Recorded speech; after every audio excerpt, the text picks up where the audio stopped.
Puri sa Diyos. Manalangin tayo.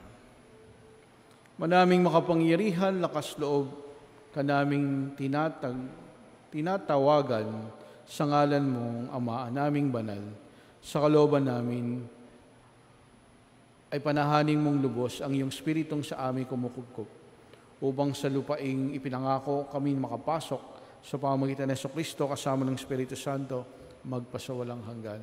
Amen. Pagbasa mula sa unang aklat ng mga hari. Noong mga araw na iyon, si Elias ay nag-iisang pumunta sa ilang.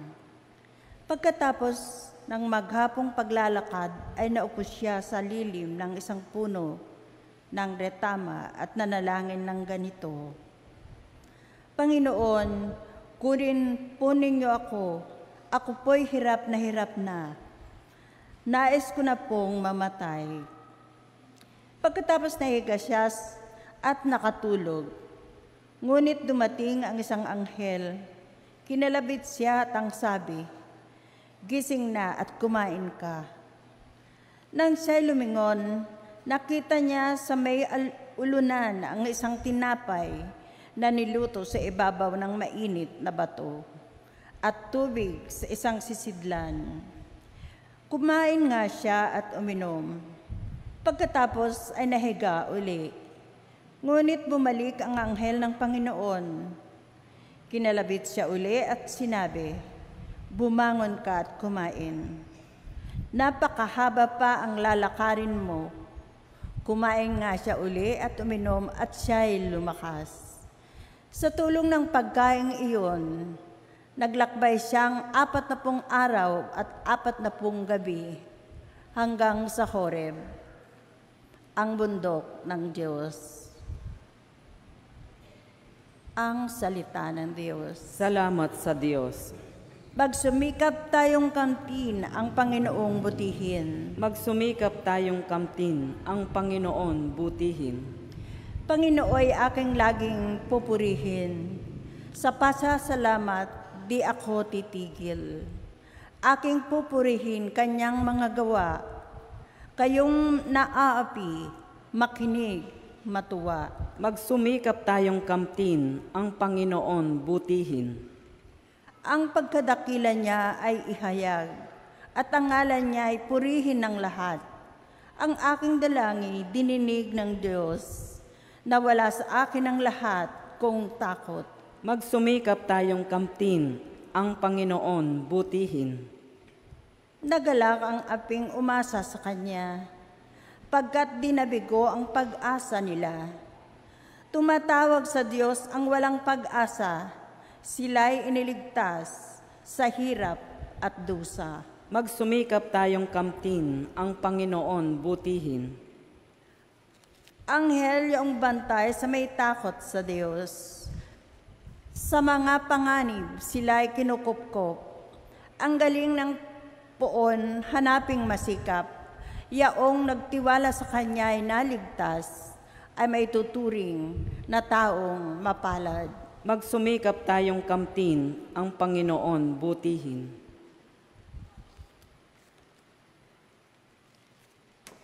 Pagbasa mula sa sulat ni Apostol San Pablo sa mga taga-Efeso.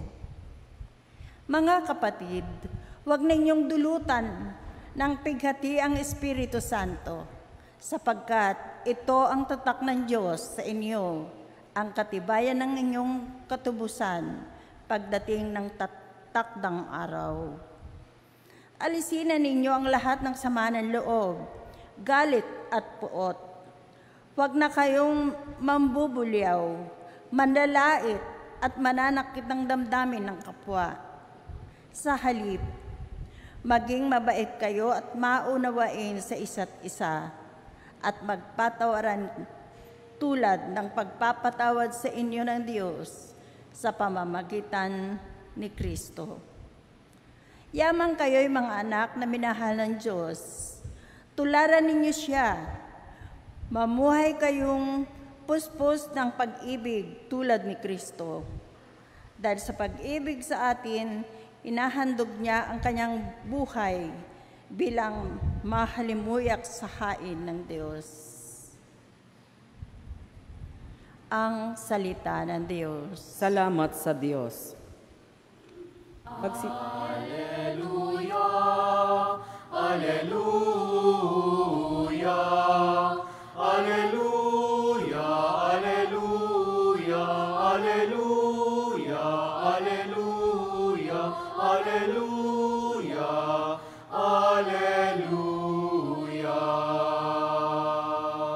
Pagkain dulot ay buhay, si Jesus na poong mahal.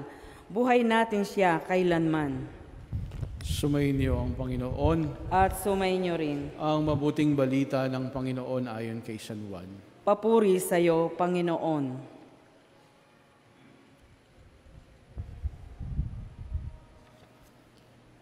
Noong panahong iyon, nagbulong-bulungan ng mga Hudyo dahil sa sinabi ni Jesus, "Ako ang pagkaing bumaba mula sa langit."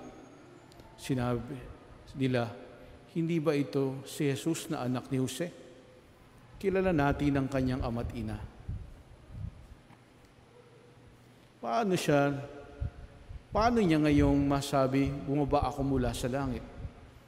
Kaya't sinabi ni Jesus, "Huwag kayong magbulong-bulungan. Walang makakalapit sa akin malibang dalhin siya ng amang nagsugo sa akin. At ang lalapit sa akin ay muli kong bubuhayin sa huling araw." Nasusulat sa aklat ng mga propeta, at silang lahat ay tuturuan ng Diyos. Ang bawat nakikinig sa Ama ay natututo at lalapit sa akin. Hindi ito nangahuhulugang may nakakita na sa Ama. Yaong nagmula sa Diyos ang tanging nakakita sa Ama. Sinasabi ko sa inyo, ang nananalig sa akin ay may buhay na walang hanggan. Ako ang pagkaing nagbibigay buhay. Kumain ng mana ang iyong mga ninuno, nang sila'y nasa ilang, gayon may namatay sila. Ngunit ang sino mang kumain ng pagkaing bumaba mula sa langit, ay hindi mamamatay. Ako ang pagkaing nagbibigay buhay na bumaba mula sa langit. Mabubuhay kailanman ang sino mang kumain nito. Ang pagkaing ibibigay ko'y sa ikabubuhay ng salibutan ay ang aking laman. Ang mabuting balita ng Panginoon. Pinupuri ka namin, Panginoong Hesukristo. Sigurista ka ba? Ang buhay natin madalas walang kasiguraduhan. Kaya naman marami sa atin sinasabi, bago magdesisyon, kailangan sigurado. Kaya magandang tanong, ikaw ba yung uri ng taong sigurista? Bakit? Kasi hindi natin alam kung saan tayo hahantong. Maraming tanong sa buhay na alam naman nating mahirap masagot at tila walang kasagutan.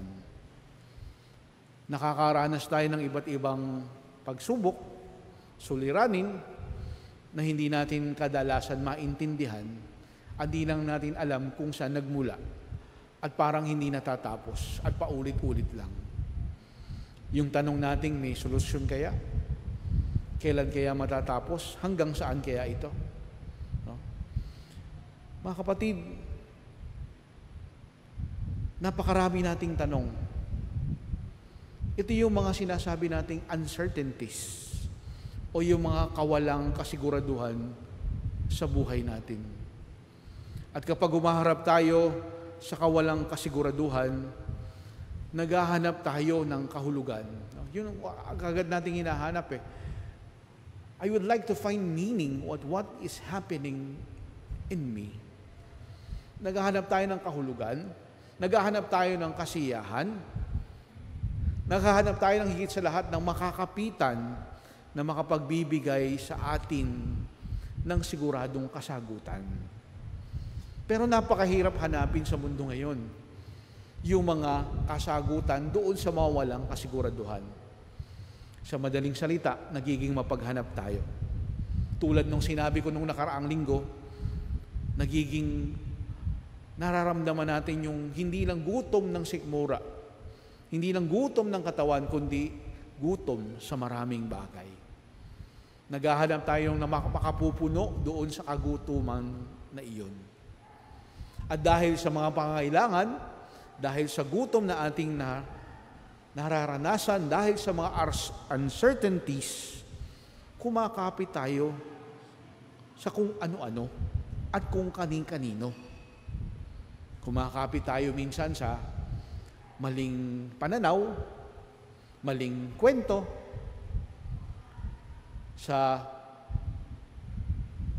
maling yaman, kumakapit tayo sa kayabangan, kumakapit tayo sa kasinungalingan, kumakapit tayo sa kasakiman, sa kapangyarihan, sa kasikatan, sa kasalanan. Kaya anong nangyayari? Dumadami yung mga taong hindi lang gutom, kundi gahaman sa kasiguraduhan. At minsan, yung akala natin, sigurado na ako. Pero sa totoo pala, yung kasiguraduhang nahanap mo, wala naman palang laman. Ikaw ba yung tipong tao ng puno ng pangamba sa bawat oras ng buhay, na puno ng pagdududa? Na punong-puno yung puso mo na, ang dami kong pangamba, ang dami kong pagdududa sa puso. Dahil sa patong-patong nakawalan ng kasiguraduhan at sa gutom sa buhay. Siguro isang magandang tanong din, mga kapatid, saan at kanino ka kumakapit? Saan ka naghahanap ng kasiguraduhan? Saan ka nagpapakabusog ng iyong kalooban? Paano ka lumalaban? Paano mo hinaharap yung mga hamon ng buhay mo? O basta-basta na lang? Pag may sagot, okay na. Kahit alam mong wala namang pupuntahan. Pag may paghilom o merong paglunas doon sa kagutuman ng puso, okay na yan. Kahit minsan, hindi na talaga nakakabusog ng kalooban. Kaya nga sa Ebanghelyo, sinabi ni Jesus, ako yung pagkaing bumaba mula sa langit. Saan tayo dadalhin nung pananalitang hiyo nun ni Jesus? Saan tayo dadalhin ni Jesus nang sinabi niyang, ako ang pagkaing nagmula sa langit? Kung mapapansin niyo po, halos 3 linggo na ganito yung tema ng Ebanghelyo. 2 Sundays ago, narinig natin yung pagpapakain dun sa 5,000 tao. Nung nakaraang linggo, narinig natin yung tinapay ng buhay. Ngayon, sinasabi sa atin ni Jesus, ako ang pagkaing bumaba sa langit. Ano ngayon kung si Jesus, ano ngayon, yung gandang tanong din ito sa atin ano ngayon kung si Jesus ang pagkaing bumaba sa langit? Ano nga ngayon yun? Ano sa atin? Ano para sa iyo? Saan ka dinadala nun? Ano ngayon kung alam ko? Ano ngayon kung pagkain bumaba sa langit si Jesus? Ano naman maitutulong nito sa nararanasan kong problema at suliranin? Alam ho natin sa buhay, marami talaga tayong nais. Ano yung nais mo? Ano yung gusto mo? Marami tayong nais. Nais na makapupuno ng ating mga kakulangan. Minsan nga, nakakalimutan yung kakulangan ng kalooban kasi mas inuuna natin yung kakulangan ng panlabas ng katawan. Pero sa mga salita ni Jesus, nakalulungkot, marami pa rin tayong agam-agam, marami pa rin tayong takot, marami pa rin tayong pagdududa. Kulang na lang siguro, tanungin natin si Jesus, sigurado bang ikaw yung sinasabing pagkaing nagmula, na bumaba mula sa langit? Sigurado ka bang ikaw talaga yon? Talaga bang mabubusog mo yung hinahanap naming maraming kagutuman at pag-aalinlangan? Aminin natin, Lahat tayo mapaghanap. Lahat tayo sigurista. We are hungry and are uncertain people. We always seek for nourishment and we always seek for assurances. We look for something to fill up our hunger and our uncertainties. May pangangailangan tayo at nararamdaman yan ni Jesus. Marami tayong agam-agam at kagutuman. Sabi ko nga ho ng nakaraang linggo, may ilan gutom sa sikmura, gutom sa atensyon, gutom sa pagmamahal, gutom sa pagpapahalaga, gutom sa kabutihan. Ang tanong pa rin, saan ba tayo dadalhin ni Jesus?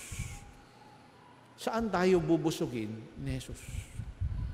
Ang sagot, dinadala tayo ni Jesus sa kasiguraduhan. Dahil kay Jesus lang, dahil si Jesus lang ang sigurado. Hindi ka na dapat magduda doon. Si Jesus lang ang may sagot doon sa hinahanap nating kasiguraduhan dahil siya ay sigurado. Dinadala rin din tayo ni Jesus sa kabusugan ng kalooban. Dinadala tayo ni Jesus sa katotohanan na kailangan natin siya. Kay Jesus, lahat sigurado. Siguradong pupunuin niya ang marami nating kakulangan na nararamdaman. Sa pagtanggap natin sa Kanya, siguradong may pagbabago na mangyayari sa ating kalooban. Di ba, may kasabihan tayo sa English, you are what you eat. Kung ano yung kinakain mo, yun minsan yung ikaw. Kamukha ko ho, katatapos ko lang ng medical check-up. No? Mahilig ho ako sa mga maalat. Ngayon ho, no? Medyo may problema. No? Nagtaasan lahat. Sabi nga nung doktor, Father, summa cum laude ka sa mga tests. Kasi you are what you eat. That is why, right now, I am changing my diet. Kailangan bumaba muli lahat. You are what you eat. Kung ano yung kinain mo, yun. Kung hindi healthy, of course, ang buhay mo, ang katawan mo hindi magiging healthy. Kapag healthy ang kinakain mo, of course, you are what you eat. Kaya nga sa pagtanggap natin kay Jesus, sa komunyon, sa ating buhay, we become Jesus. Nagiging Jesus tayo. Nagiging tulad tayo ni Jesus. Siguradong nagiging tulad tayo ng Jesus. Kaya mga kapatid, ang panawagan sa atin ni Jesus,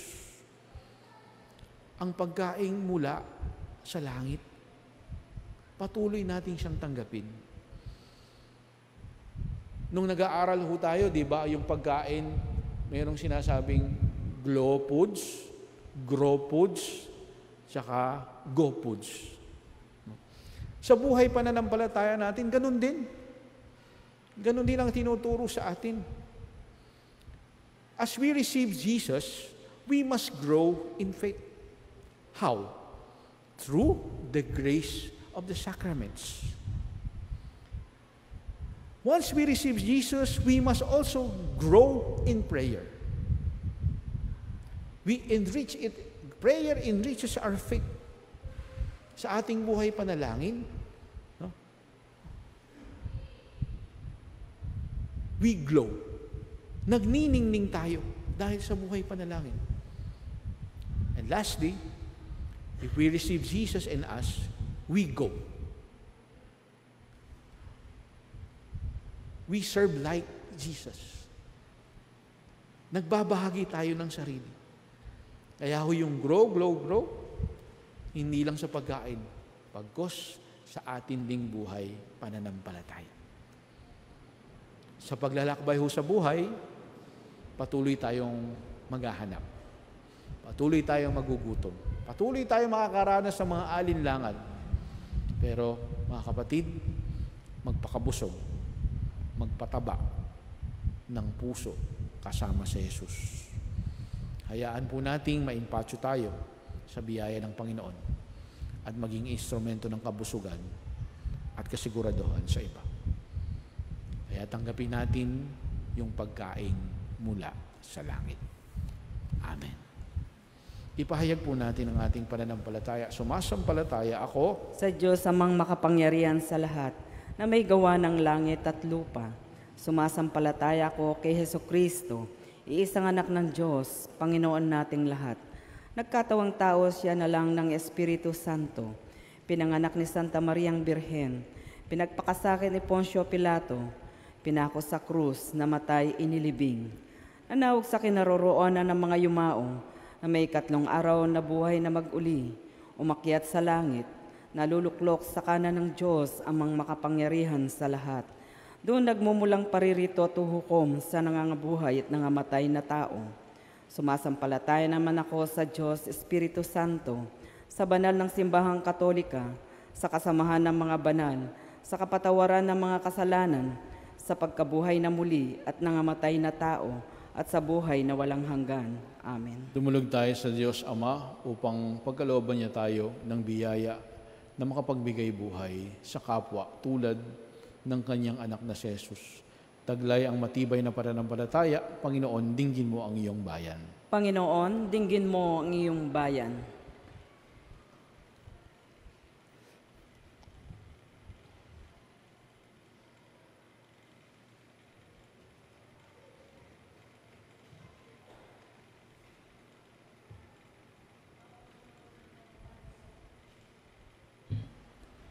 Para sa Papa Francisco, na aming obispo, mga pari diakono, magsilbing bukal, naruruknawa ng kanilang buhay ang Eucharistia upang masumpungan sila at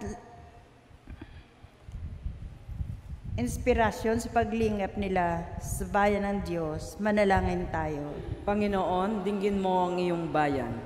Para sa mga namumuno sa pamahalaan, matupad nawa nila ang kanilang sinumpaang tungkulin para sa kapakanan ng mga mamamayan. Manalangin tayo. Panginoon, dinggin mo ang iyong bayan. Para sa ating Kristiyano, maging malinaw at epektibong tanda nawa tayo ng paghahari ng Diyos para sa mga hindi sumasampalataya at nagdududa sa pamamagitan ng ating banal na pamumuhay. Manalangin tayo. Panginoon, dinggin mo ang iyong bayan. Para sa may matinding pinagdaraanan sa buhay, makadama nawa sila ng paghihilom at pag-asa kay Jesus, ang tinapay ng buhay. Manalangin tayo. Panginoon, dinggin mo ang iyong bayan. Para sa mga yumao, makatagpo nawa sila ng kagalakan at kapayapaang walang hanggan sa piling ng Panginoon. Manalangin tayo. Panginoon, dinggin mo ang iyong bayan. Sa ilang sandali, ang katahimikan itaas natin sa Diyos ang ating pansariling kahilingan, gayon din ang mga taong lubos na nangangailangan ng ating panalangin.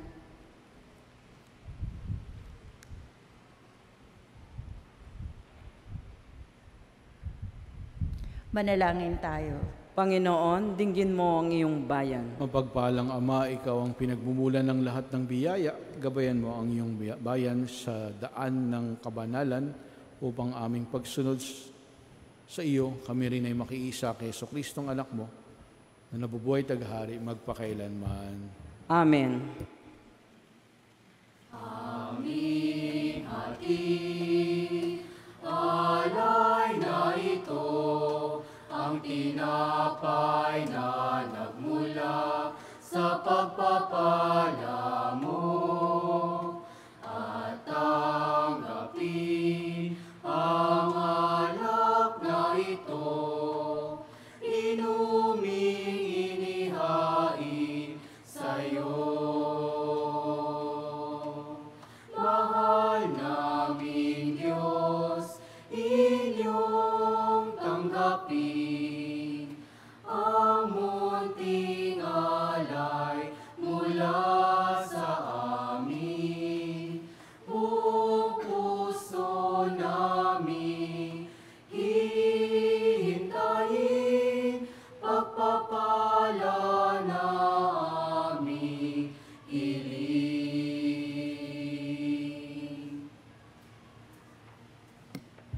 Manalangin kayo mga kapatid, upang pag-aay natin ay karugalan ng Diyos sa mga makapangyarihan. Pinawa ng Panginoon itong paghahain sa iyong mga kamay, sa kapurihan niya at karangalan sa ating kapakinabangan at sa buong sambayanan niyang banal. Manaming lumikha, kalugdan mo ang mga alay ng iyong sambayanan, ang ipinagmamagandang loob mong ibigay sa amin upang mahain ang siya'y nawang gumanap sa iyong ginagawa upang kami tubusin. Sa pamamagitan ng Jesucristo kasama ng Espiritu Santo, magpasawalang hanggan. Amen. Sumainyo ang Panginoon. At sumainyo rin. Itaas sa Diyos ang iyong puso at diwa. Tinaas na namin sa Panginoon. Pasalamatan natin ang Panginoong ating Diyos. Marapat na siya'y pasalamatan. Ama naming makapangyarihan, tunay nga marapat na ikaw ay aming pasalamatan. Nasa iyong aming buhay, pagkilos at pag-iral sa pamumuhay namin araw-araw. Tinatamasa namin ang iyong pagmamahal sa pag-ibig mo ipinunla sa sangkatauhan.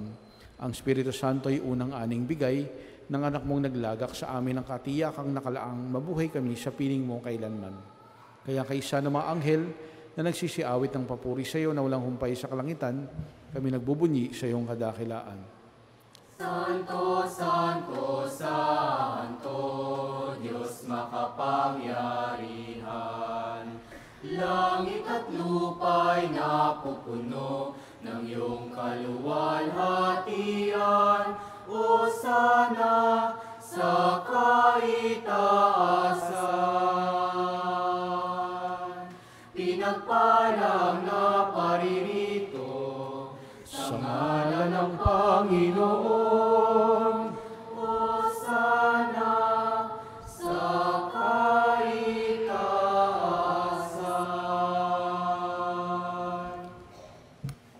Ama naming banal, ikaw ang bukal ng tanang kabanalan, kaya't sa pamamagitan ng Espiritu kayo mong banal ang mga kaloob na ito, upang para sa amin ay maging katawan at dugo ng aming Panginoong Jesucristo. Bago niya pinagtiis ang kusang loob na maging handog, hinawakan niyang tinapay, pinasalamatan kanya, pinaghati-hati niya yon, iniabot sa kanyang maalagad at sinabi, tanggapin ninyong lahat ito at kanin, ito ang aking katawan na ihahandog para sa inyo.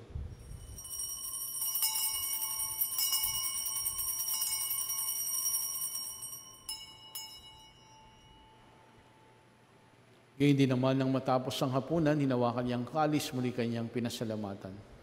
Iniabot niyang kalis sa kanyang maalagad at sinabi, tanggapin ninyong lahat ito at inumin, ito ang kalis ng aking dugo ng bago at walang hanggan tipan. Ang aking dugo na ibubukos para sa inyo at para sa lahat, sa kapagpapatawad ng mga kasalanan. Gawin niyo ito bilang pag-alaala sa akin.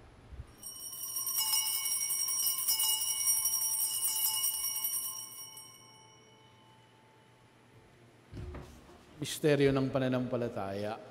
Si Kristo ay namatay, si Kristo ay nabuhay, si Kristo ay babalik sa wakas ng panahon.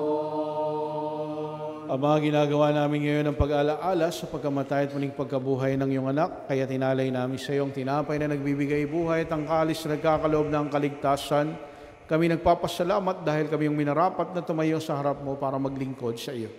Isinasamo namin kami magsalo-salo sa katawan at dugo ni Kristo ay mabuklod sa pagkakaisa sa pamagitan ng Espiritu Santo. Ama, dingapin mo ang iyong simbahang laganap sa buong daigdig. Puspusin mo kami sa pag-ibig. Kaysa ni Francisco na aming Santo Papa at ni Jose na aming Obispo at ng Tanang Kaparian. Alalahanin mo rin ang mga kapatid naming nahimlay na may pag-asang sila'y muling mabubuhay, gayon din ang lahat ng mga pumanaw. Kaawaan mo sila at patuloyin sa iyong kaliwanagan. Kaawaan mo at pagindapatin kaming lahat na makasalo sa iyong buhay na walang wakas. Kaysa na mahal na Birheng Maria, na ina ng Diyos, kaysa ni San Jose ng kanyang kabiyak ng puso, kaysa ng mga apostol at lahat ng mga banal na namuhay sa daigdig ng kalugod-lugod sa iyo. Pagdiwang naman namin ang pagpupuri sa ikararangal mo sa pamamagitan ng iyong anak na aming Panginoong Jesucristo. Sa pamamagitan ni Kristo, kasama niya at sa Kanya, ang lahat ng parangal at papuri ay sa iyo, Diyos amang makapangyarihan, kasama ng Espiritu Santo, magpasawalang hanggan. Amen. Amen.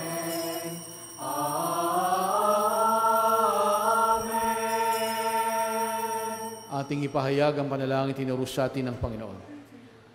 Ama namin, sumasalangit ka, sambahin ang ngalan mo. Mapasa amin ang kaharian mo, sundin ang loob mo. Dito sa lupa para ng sa langit, bigyan mo kami ngayon ng aming kakanin sa araw-araw. At patawarin mo ang aming mga sala para ng pagpapatawad namin sa nagkakasala sa amin. At huwag mo kaming ipahintulot sa tukso, at iadya mo kami sa lahat ng masama. Iniling namin kami adya sa lahat ng masama, pagkalooban ng kapayapaan araw-araw. Iligtas sa kasalanan at ilayo sa lahat ng kapahamakan, samantalang aming pinananabikan ang dakilang araw ng pagpapahayag ng tagapagligtas naming si Jesucristo. Sapagkat sa'yo nagmumula ang kaharian at kapangyarihan at ang kaluwalhatian magpasawalang hanggan. Panginoong Jesucristo, sinabi mo sa mga apostol, kapayapaan ang iniiwan ko sa inyo, ang aking kapayapaan ang ibinibigay ko sa inyo. Tunghayin mo aming pananampalataya at huwag aming pagkakasala, pagkalooban mo kami ng kapayapaan at pagkakaisa, ayon sa iyong kalooban, kasama ng Espiritu Santo magpasawalang hanggan. Amen. Ang kapayapaan ng Panginoon ay laging sumainyo. At sumayin niyo rin. Magbigayan po tayo ng kapayapaan sa isa't isa. Peace be with you. Kordero ng Diyos na nag-aalis ng mga kasalanan ng sanlibutan, maawa ka sa amin. Kordero ng Diyos na nag-aalis ng mga kasalanan ng sanlibutan, maawa ka sa amin. Kordero ng Diyos na nag-aalis ng mga kasalanan ng sanlibutan, ipagkaloob mo sa amin ang kapayapaan.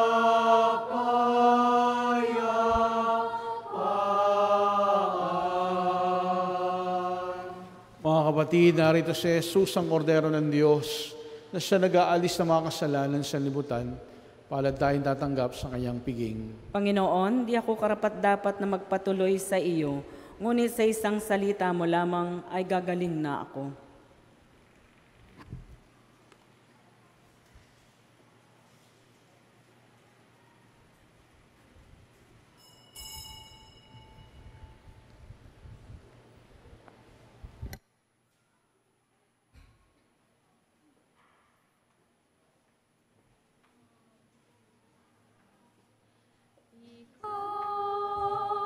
Jesus, ang tinapay ng buhay binasbasan, hinati inialay. Buhay na ganap ang sa aming kaloob at pagsasalo walang hanggan. Basbasan ang buhay namin, ang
kaligtasan, hinatid inialay.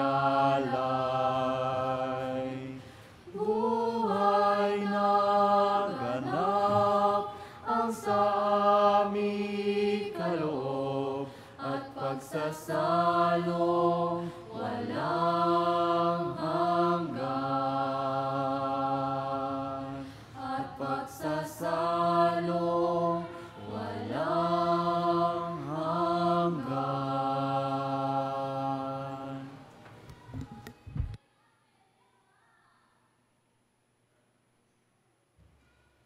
Manalangin tayo. Ama naming mapagmahal, ang pakikinabang namin sa piging na banal ay magdulot nawa sa amin ng kaligtasan at magtanghal sa amin ng luningning ng iyong katapatan. Sa pamamagitan ng Jesucristo kasama ng Espiritu Santo, magpasawalang hanggan. Amen. Sumayin niyo ang Panginoon. At sumayin niyo rin. Yumuko kayo hingi ng pagpapala ng Diyos. Pamalagian nawang siyang nananahan, pamalagian nawang nanahan sa inyo ang kanyang salita tungo sa inyong kalooban at puspusin nawa kayo ng ligayang walang hanggan. Amen. At pagpalain kay lahat na makapangyarihan at mawaing Diyos, Ama, Anak at Espiritu Santo. Amen. Tapos na po ang ating pagdiriwang, humayo kayo sa biyaya ng ating Panginoon. Salamat sa Diyos. Umawit ng sama-sama, magpasalamat tayo sa Kanya. Sumayaw, umiyaw, magbunyi sa pagmamahal ng dakilang manlilikha. Sa pag-ibig